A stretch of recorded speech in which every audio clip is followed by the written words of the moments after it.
Nesta edição do EcoSenado, você acompanha a votação do Código Florestal Brasileiro na Comissão de Meio Ambiente. Considerado por muitos como um dos temas mais polêmicos de 2011 aqui no Senado, a votação do novo Código Florestal Brasileiro moveu corações e mentes. Este é o tema do EcoSenado, que começa agora.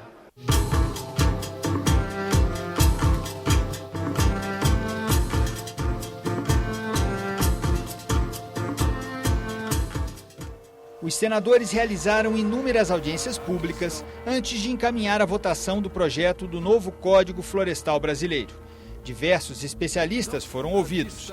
Vieram ao Senado os ex-ministros do Meio Ambiente e da Agricultura, representantes da comunidade científica, do Ministério das Cidades, do Ministério Público e até de entidades do setor de construção civil. Os debates e as negociações se intensificaram no segundo semestre de 2011. Pouco a pouco, o projeto do novo Código Florestal foi sendo aperfeiçoado.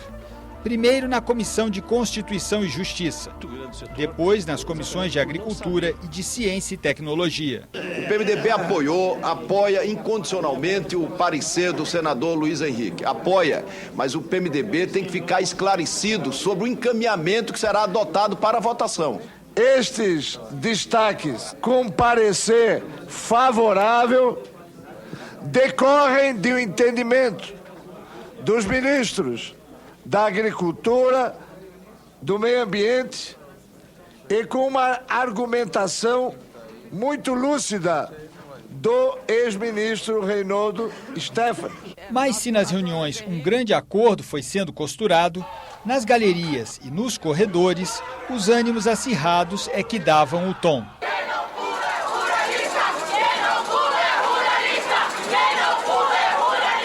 A senadora Cátia Abreu, presidente da Confederação Nacional da Agricultura, saiu escoltada pela Polícia do Senado. Eu acho que a divergência faz parte da democracia. Agora, ser aviltada, ser achacada dentro da casa que eu trabalho por um grupo, por um pequeno grupo de barulho, eu acho que isso é inadmissível. Para viabilizar uma tramitação mais rápida nas comissões, a estratégia dos relatores foi deixar a maior parte das questões de mérito para serem decididas na Comissão de Meio Ambiente, última etapa de análise do projeto antes do plenário. Do lado de fora do Congresso, os manifestantes contrários ao novo código mais uma vez compareceram.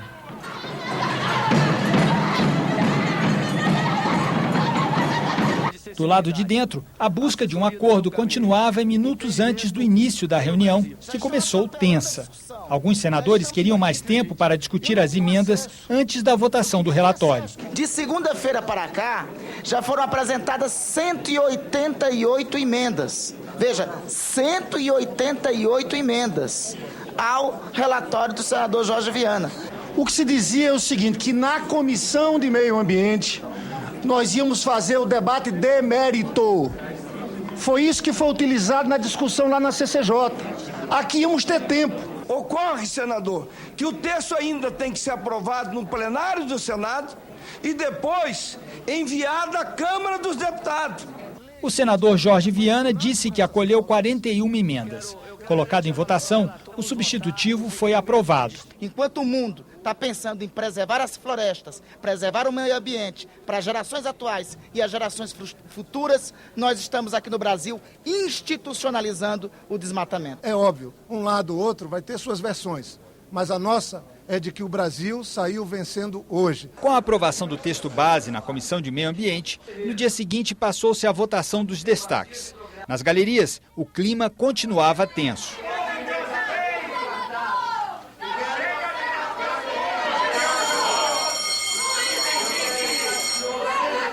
A galeria não pode se manifestar, ainda mais um cartaz que agride o relator.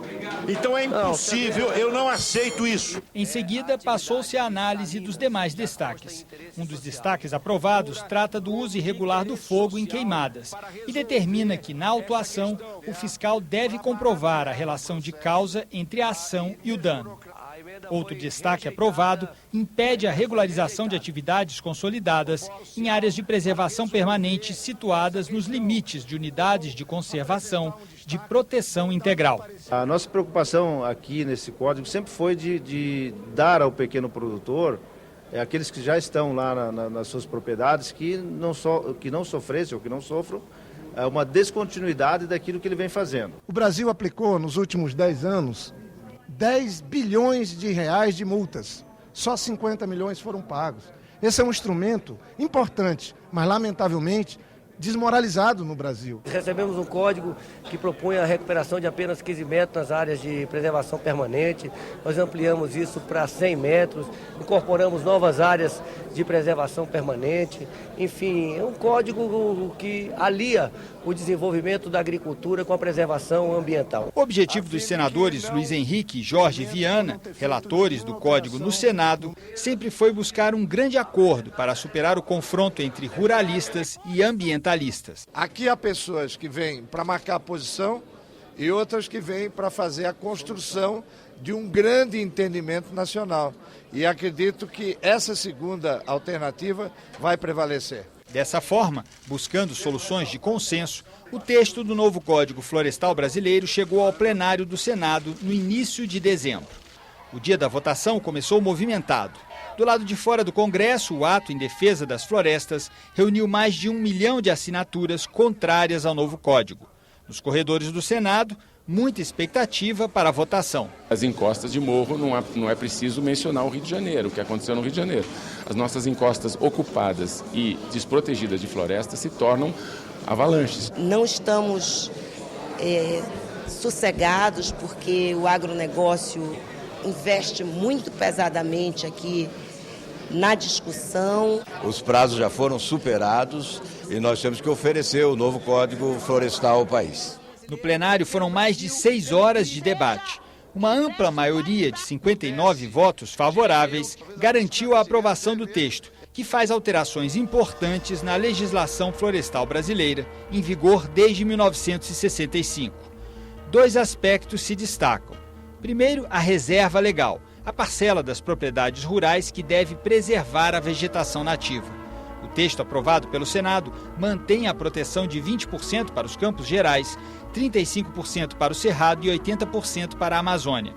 Mas os estados da Amazônia com mais de 65% do território preservado podem reduzir a reserva legal para 50%. Áreas desmatadas a partir de julho de 2008 de forma irregular deverão ter a reserva legal recomposta em 5 anos. Não há de se falar em anistia, porque todos os médios e grandes produtores estão obrigados a recompor a sua reserva legal. E todos os produtores, indistintamente, estão obrigados de recompor a sua reserva, as suas áreas de preservação permanente. Outro tema que mobilizou bastante o debate sobre o novo código foi a definição dos limites mínimos de preservação da mata ciliar. O texto aprovado no Senado estabelece que nos rios com até 10 metros de largura, a faixa preservada deve ter no mínimo 15 metros, medidos a partir do leito regular do rio. Para os cursos d'água com mais de 10 metros de largura, a faixa de preservação varia de 30 a 100 metros. O novo Código Florestal permite trocar multas por serviços ambientais. A medida, antes restrita a agricultores familiares e pequenos produtores, foi ampliada. Passa a valer para produtores cadastrados no Programa de Regularização Ambiental, que ainda será criado. Até que isso ocorra, o proprietário não poderá ser multado por infrações cometidas antes de julho de 2008. Nós vamos aprovar, lamentavelmente, uma legislação que flexibilizará a proteção das áreas de preservação permanente nas margens dos rios, que flexibilizará, que representará a redução da proteção florestal das principais regiões serranas do Brasil e que, em especial, anistiará desmatadores. Outro mecanismo importante previsto pelo novo Código Florestal é a proibição de concessão de crédito agrícola aos proprietários que estejam irregulares ou simplesmente fora do cadastro ambiental rural. Mas essa regra só começa a valer 5 anos depois que a lei entrar em vigor. Este texto que está sendo votado aqui hoje não é o melhor dos mundos para os produtores rurais, mas foi o possível. Foi aquilo que foi possível ser feito num Estado democrático. Nós promoveremos o maior projeto de reflorestamento do planeta.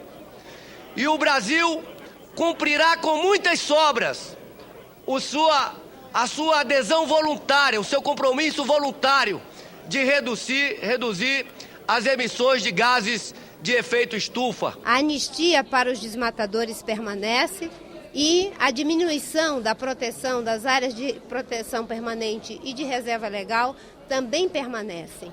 Obviamente que se isso prevalecer, só nos restará apelar para que a sociedade peça à presidente Dilma que cumpra com o compromisso que ela assumiu perante a sociedade brasileira de que vetaria qualquer proposta que signifique anistia para os desmatadores. A área consolidada vai ter condições de recuperar, mas vai ter que recuperar para ficar isenta de multa só depois que o produtor recuperar aquilo que ele desmatou ilegalmente ou que aumentou. Não tem a outra forma disso, não tem quem possa apontar nesse Código Florestal qual o artigo que estimule ou que autorize mais desmatamento. Não existe isso. Esse código ele foi, vamos chamar assim, o mais central que nós podíamos fazer, e estamos dando a garantia à sociedade brasileira que novos desmatamentos na Amazônia, só o que a lei prevê, nada mais que isso. O código que está debatido agora no Senado, foi aprovado no Senado, obriga todos terão que plantar, todos terão que replantar. Lembrando que nos últimos 30 anos o atual código manda isso, mas os instrumentos talvez não estivessem disponíveis para isso. Hoje estão. Foi discutido no Senado essa envergadura e mais do que nunca, eu acho que é uma lei um projeto de lei que agora volta à Câmara, que assegura transparência e controle social sobre as medidas para a implementação desse código. O Congresso tem que fazer um texto que dê segurança jurídica para quem produz, que a gente possa ter uma lei moderna que ajude a consolidar a agropecuária sustentável no Brasil e não a insustentável que a gente ainda tem em parte hoje, e ao mesmo tempo a gente poder estabelecer as bases do desenvolvimento sustentável do ponto de vista de um ativo que nós temos que nunca usamos, que são as florestas. Nessa edição do EcoSenado, você acompanhou a polêmica que envolveu a votação do novo Código Florestal Brasileiro na Comissão de Meio Ambiente do Senado. Depois de aprovado pelo plenário do Senado, o texto ainda vai ser remetido à Câmara dos Deputados. E o EcoSenado continua acompanhando esse debate. Se você gostou deste programa, escreva para a gente, envie um comentário ou sugestão. Você pode usar o formulário disponível em nossa página da internet, acessando o endereço www.senado.gov.br/TV. Ou pode usar o telefone 0800 61 22 11. Até o próximo programa.